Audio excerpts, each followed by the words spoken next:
कांग्रेस के दावे पर भाजपा प्रदेश अध्यक्ष बीडी शर्मा ने कटाक्ष करते हुए कहा, उनकी दिवाली तो मनेगी ही, क्योंकि दिग्विजय सिंह के सारे कांटे निकल जाएंगे 10 तारीख को।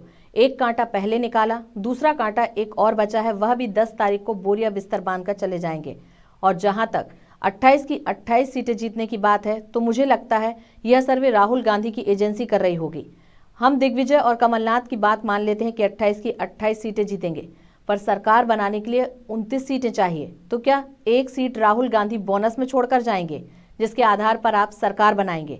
सरकार भाजपा की है और भाजपा की ही रहेगी।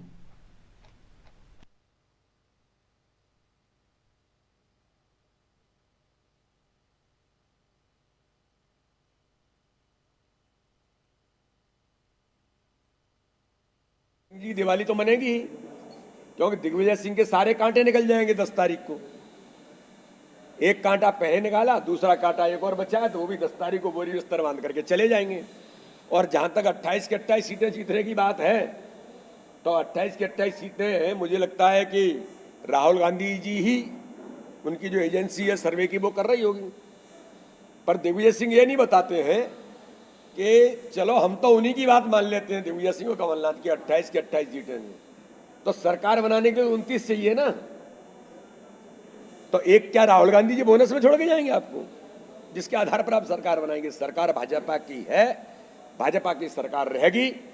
और इन मुद्दों पर, जिन मुद्दों के कारण जिस गद्दारी तुमने की कमलनाथ दिग्विजय सिंह मध्य प्रदेश के साथ, ग्वालियर चंबल अंचल के साथ, केवल छिंदवाड़ा प्रदेश माना था आपने, बाकी पूरे मध्य प्रदेश को धोखा दिया था। यह सबसे बड़ी गद्दारी आपने की, जिसके कारण आपकी सरकार गई।